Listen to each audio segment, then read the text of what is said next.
ये वीडियो आपके लिए अंत में बहुत अच्छा संदेश लेके आया है। बिल्कुल पूरा वीडियो देखिए, स्किप मत कीजिए, सब्सक्राइब और शेयर कीजिए। आश्वयुज मास में नवरात्रि, विजयदशमी, नरक चतुर्दशी, बलिंद्र पूजा और वाल्मीकि जयंती का शुभकामनाएँ। सबको शुभकामनाएँ। ग्रेगोरियन कैलेंडर के हिसाब से बुध ग्रह 2-10-25 को कन्या राशि से तुला राशि को संक्रमण कर रहा है। शुक्र ग्रह तृतीया में 9-10-25 को सिंह राशि से कन्या राशि संक्रमण कर रहा है। 17-10-25 एकादशी में रवि कन्या राशि से तुला राशि संक्रमण कर रहा है और गुरु ग्रह 18-10-25 द्वादशी में मिथुन राशि से कर्काटक राशि प्रवेश कर रहा है। 7-10-25 में रेवती नक्षत्र से प्रारंभ होकर अश्विनी नक्षत्र से युक्त होकर मेष राशि प्रवेश करते हुए चंद्रमा ने पूर्णिमा को घटित कर रहा है। अश्विनी नक्षत्र में पूर्णिमा होते हुए ये मास आश्वयुज मास कहलाता है। 21-10-25 को चित्ता नक्षत्र में कन्या राशि का अंतिम चरण में उधर तुला राशि प्रवेश करते हुए चंद्रमा से अमावस्या घटित हो रहा है। राशि भविष्य सुनने के पहले एक प्रश्न का उत्तर। गुरुजी नमस्ते। हाँ नमस्ते। आपसे ज्योतिषी के लिए संपर्क करने के लिए क्या करना पड़ेगा और उसका फीस क्या रहेगी? तो देखिए, मुझको ज्योतिष के लिए संपर्क करने के लिए बहुत इजी मेथड है। ये तो क्या करना है कि आपको सिर्फ ये जो व्हाट्सअप नंबर दिया है ना, इसको यही गूगल पे और फ़ोन पे का नंबर है। आपको जितना मर्जी है जितना डाल सकते हो उतना पैसा डालना है।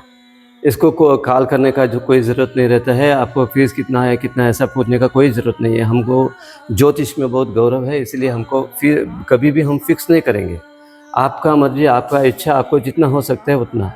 वैसा एक ये नंबर को गूगल पे करके रिसिप्ट व्हाट्सअप में करना है और बाद में आपका जातक और कुछ फ़ोटो फॉर्मेट, आपका फ़ोटो कुछ नहीं भेजना, सभी डिलीट हो जाएगा हमारा मोबाइल में। इसलिए आप क्या करना है कि आपका जो डेट ऑफ बर्थ है और बर्थ प्लेस है उसको टाइप करना पड़ेगा और आपका शुभ नाम क्या है, ये डेट ऑफ बर्थ और किधर पैदा है तो उसका डिस्ट्रिक्ट का वो नेम टाइप करना पड़ेगा।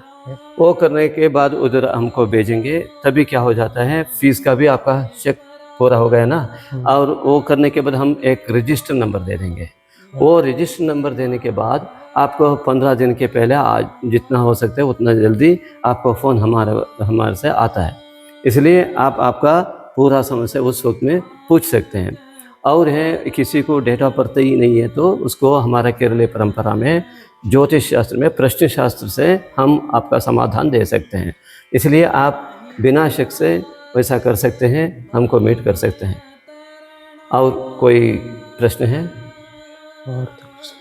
अच्छा, धन्यवाद। वृश्चिक राशि का अधिपति कुछ ग्रह और षष्ठ अधिपति भी है। 12 हाउस में वो बैठा है, विराजमान है, इसलिए व्ययी कहलाता है, उसको कहता है। इसलिए वो व्ययी स्थान में कुछ रहकर क्या फल मिलेगा ये आश्वयुज मास में देखने से पहला आरोग्य के बारे में, तबीयत के बारे में थोड़ा सा ज़्यादा लक्ष्य देना पड़ता है वृश्चिक राशि वालों को। और षष्ठाधिपति कुछ होते हुए भी व्यय आने से और कुछ शत्रुओं का निर्मूलन हो जाता है। इसलिए आंतरिक शत्रु जो है काम, क्रोध, लोभ, मोह, मद, मत्सर, वो भी जीतने का सदवकाश है और कुछ रोगों से बचाव होने का भी संभव है। और बाह्य शत्रुओं से भी वो शत्रुत्व निवारण होकर उनका मित्रत्व पाने का सुसंदर्भ आश्वयुज मास है। और राष्ट्राधिपति तो वे में है, द्वितीयाधिपति जो धनु राशि का अधिपति गुरु है, अष्टम में था अभी तक। 18-10-25 को वो नवम भाग्यस्थान को कर्काटक राशि को प्रवेश कर रहा है ना, इसलिए कर्काटक राशि से वृश्चिक राशि तक गुरु ग्रह का दृष्टि हो रहा है। इसलिए गुरु बल, आत्मबल, मनोबल, दैव बल सब मिलने का बहुत अच्छा अवसर है। इसलिए गुरु बल होने से आपका जो जो कोशिश है, वो जो जो प्रयत्न है, जो जो आपने जो जो काम में जितना प्रयत्न डाल रहे हैं, वो सबका अच्छे हिसाब से वो पूरा फल मिल सकता है गुरु का आशीर्वाद से, गुरुजनों का मार्गदर्शन से। वो तृतीय अधिपति जो शनिश्चर है, पंचम में बैठा है, वो पंचम शनि बोलते हैं। ये पंचम शनि थोड़ा सा कुछ लोगों के लिए थोड़ा सा तकलीफ भी हो सकता है। शनिश्चर जो है ना, शनिश्चर से पूर्व जन्म का जो पुण्य फल भी देता है वो शनिश्चर ने, और पाप बल भी फल भी देने वाला है। पंचम में विद्या क्षेत्र में, ज्ञान क्षेत्र में बैठा हुआ शनिश्चर से जिसको अहंकार है उसको बहुत बड़ा मुश्किल में पड़ना अनिवार्य हो जाएगा।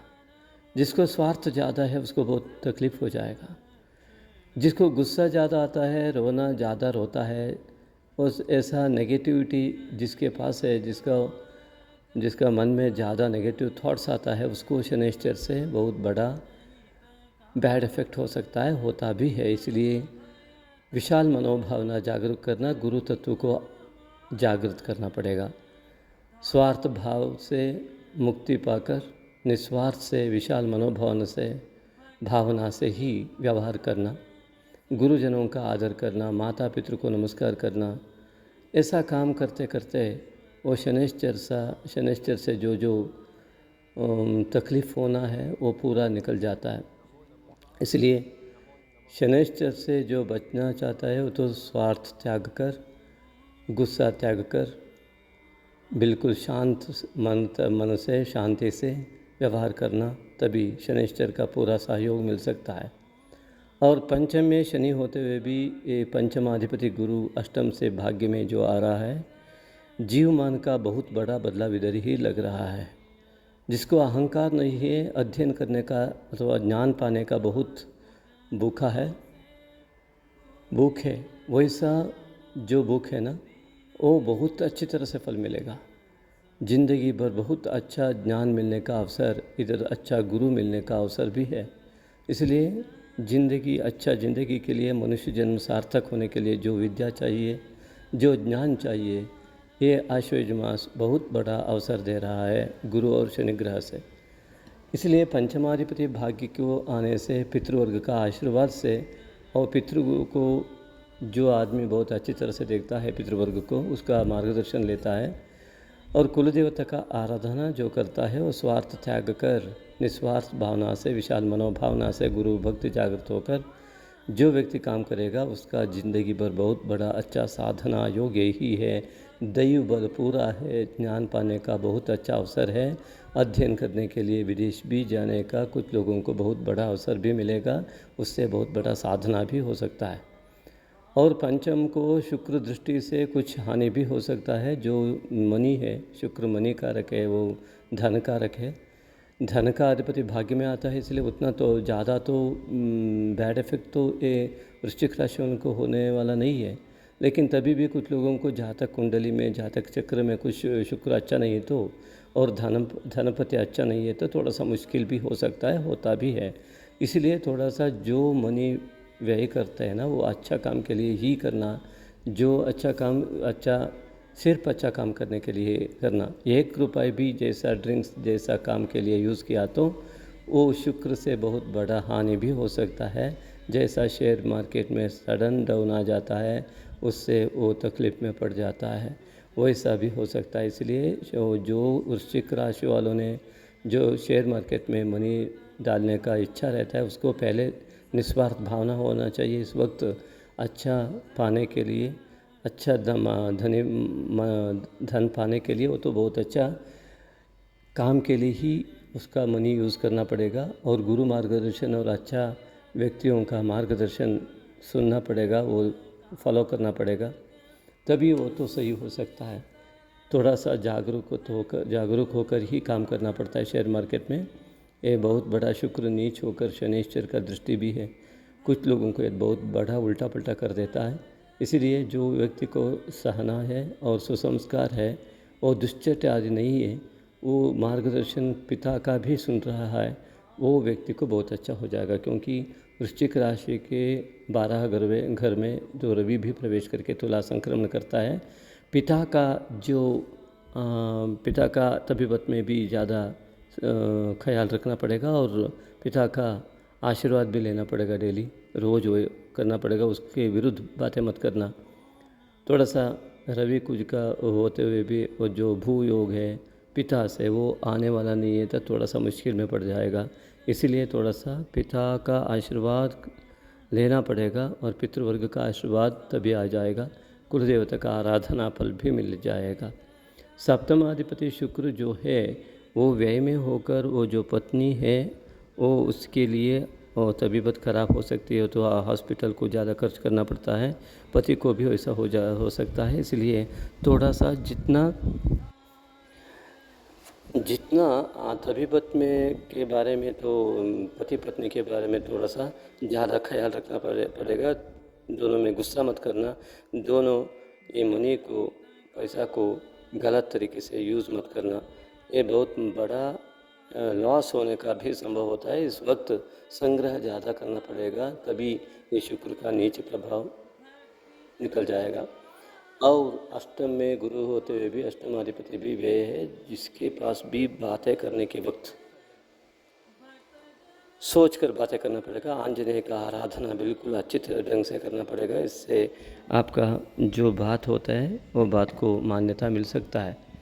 और इसके बीच यह है पूर्णिमा अश्विनी नक्षत्र में हो रहा है ना, मेष राशि के पास, इसलिए मनोबल जो मन जो है आपका सोच ही आपका शत्रु हो सकता है। षष्ठ में पूर्णिमा हो रहा है, इसलिए आराधना पूर्णिमा में मातृ को नमस्कार करके देवी का आराधना करना बहुत अच्छा लगेगा। इस पर माता के विरुद्ध बातें मत करना, माता को रोज़ नमस्कार करना अनिवार्य, बहुत अनिवार्य है। और ये चंद्रमा अमावस्या भी द्वादश में ही हो रहा है, चित्ता नक्षत्र में एकादश से वो द्वादश राशि को जो 12 हाउस को आ रहा है चंद्रमा, इसलिए अमावस्या और पूर्णिमा जो है उस वक्त ज़्यादा अनुष्ठान करना बहुत उचित होगा। लेकिन माता पिता को नमस्कार करने के बिना अनुष्ठान भी विफल हो जाएगा, इसलिए अनुष्ठान होने के बाद भी माता पिता का आशीर्वाद लेना पड़ेगा, उसके साथ बहुत अच्छा व्यवहार ही करना पड़ेगा। वो बहुत संतुष्ट होने से ही ये दोष निकल सकता है, क्योंकि पितृवर्ग का मातृवर्ग का आशीर्वाद से ही ये आपका मन बहुत अच्छा सोच सकता है। और भाग्य में जो गुरु आ रहा है तो बहुत बड़ा बदलाव ज़िंदगी में बिल्कुल आ जाएगा, लेकिन वो वैसा आप रहना चाहिए। जब आप नहीं रहेंगे तब ऐसा अच्छा फल मिल नहीं सकता है, इसलिए आप जैसा रहना चाहिए, स्वार्थ को निकाल कर, अहंकार को निकाल कर, शांत मन से, निस्वार्थ भाव से, वसुधैव कुटुंबकम जैसा अर्थ जैसा है वैसा रहना होगा। गुरु तत्व को जागृत करना, सत्व शक्ति को जागृत करना, माता पिता को नमस्कार करना, गुरु गणपति कुल देवता आराधना करके बहुत अच्छा सोचने को ध्यान वगैरह करना, जिससे गुरु अनुग्रह मिलेगा आपको, जिससे आपको आनंद मिलेगा, बहुत अच्छी तरह का अध्यात्म आनंद मिलेगा, वैसा करना पड़ेगा। और ये ना दशम में केतु होकर आपका जॉब में थोड़ा सा तकलीफ देने वाला ही है, इसलिए गणेश जी को पूजा करके नैवेद्य कराना, उसका जो इच्छा है पंचकज्जा जैसा वैसा नैवेद्य करा के जब होता है उसका प्रार्थना करना पड़ेगा। 21 डेज बहुत अच्छी तरह से अच्छे ढंग से उसको प्रार्थना करके उसको नैवेद्य दे के उसको संतृप्त करना, तभी आपका जो जॉब में तकलीफ है वो 100% निकल जाता है। इसलिए गणेश आराधना बहुत अच्छी तरह से करना ही है। और जो है एकादश में शुक्र नीच होकर आपका लाभ स्थान में आकर लाभ को नष्ट करने का कोशिश कर रहे हैं, इसलिए दुर्गी का आराधन, लक्ष्मी नारायण का आराधन करना पड़ेगा। इसके साथ ओम नमः शिवाय जप पुरुषों ने, शिवाय नमः महिलाओं ने करने से ये दोष निकल सकता है, इसलिए थोड़ा सा आराधना के बारे में ज़्यादा सोचना चाहिए। इस वृश्चिक राशि वालों को इस जो आश्वेज मास है बहुत अच्छा फल मिलने को एक कुज रवि और बुध ग्रह का दोष निकलना पड़ेगा। बुध से सोच कर बातें करना और आंजनेय का आराधन करना, कुज ग्रह का दोष निकालने के लिए गुस्सा मत आना, टेंशन मत होना और शांत से रहना, और रोना भी नहीं है। इसलिए मुझे ऐसा हो रहा है ऐसा गलत सोच भी नहीं करना है। रवि तो ऐसा वे में है, फिर ओम नमः शिवाय जप और पिता को नमस्कार करना और अच्छे ढंग से तबीयत के बारे में या थोड़ा सा ख्याल रखना। उससे ये द्वादश राशि में जो गलत हो रहा है ये तो दोष निवारण हो सकता है। गुरु का दृष्टि होने की वजह से आपको जल्दी ही जल्दी उतना बदलाव ज़िंदगी में ले सकते हैं आप। इसीलिए कोशिश करें। हमारा शुभकामनाएं आपके साथ है। हम जो देवता को मानते हैं उसके साथ भी हम प्रार्थना बिल्कुल करेंगे आपके लिए। बिल्कुल ये वीडियो को देखिए, सबको शेयर भी कीजिए और सब्सक्राइब भी बिल्कुल कीजिए। और हमारा कांटेक्ट करना है तो पहले जो वीडियो देखा है ना वैसा कीजिए। धन्यवाद। शुभम भवतु। आपके लिए बहुत बड़ा संदेश आगे है, देखिए। प्रमुख संदेश बोलने के पहले एक बात आपसे, ये चैनल अब तक सब्सक्राइब नहीं किया तो बिल्कुल सब्सक्राइब कीजिए और मुफ्त में बहुत अच्छा वीडियो पाइए और शेयर भी कीजिए। इसके साथ समाज में बहुत अच्छा संदेश रवाना करने का पुण्य काम कीजिए। और ये संदेश है, अतृप्ति असमाधान का अपोजिट वर्ड होता है समाधान और संतृप्ति। ये चाहिए हमको, सब लोगों को समाधान चाहिए ना। इसको क्या करना है, समाधान शब्द का अर्थ क्या है? सम्यक आधान और अच्छी तरह से अच्छे ढंग से रखना, यही समाधान का मतलब है। क्या रखना चाहिए ये तो बात सोचने का बात है। किसको समाधान मिलेगा? यही है, हम एक बॉक्स लेके जा रहे हैं एक फ्रूट के लिए, अच्छा फ्रूट लेने के लिए, उधर खराब फ्रूट भी मिल सकता है। तब हम क्या करेंगे, उधर का अच्छा फ्रूट जो है वो लेके हम हमारा पेटी पूरा करेंगे। वो खराब हुआ फल से हमको क्या मतलब है? ये होना नहीं चाहिए ना, हमको नहीं चाहिए। इसलिए हम क्या करेंगे, सिर्फ अच्छा फल को ही लेते हैं ना। ज़िंदगी में भी ऐसा है, अच्छी ढंग से रखना। कैसे है कि मैं एक आदमी को देखता हूँ और उसको किस नज़र से देखता हूँ, वो भी बहुत इम्पोर्टेंट हो जाता है। हमको उससे खराब क्यों चाहिए? हम तो खराब को जो महसूस करके उसको ही अपनाना चाहते हैं। इससे असंतृप्ति हो जाता है, असमाधान हो जाता है।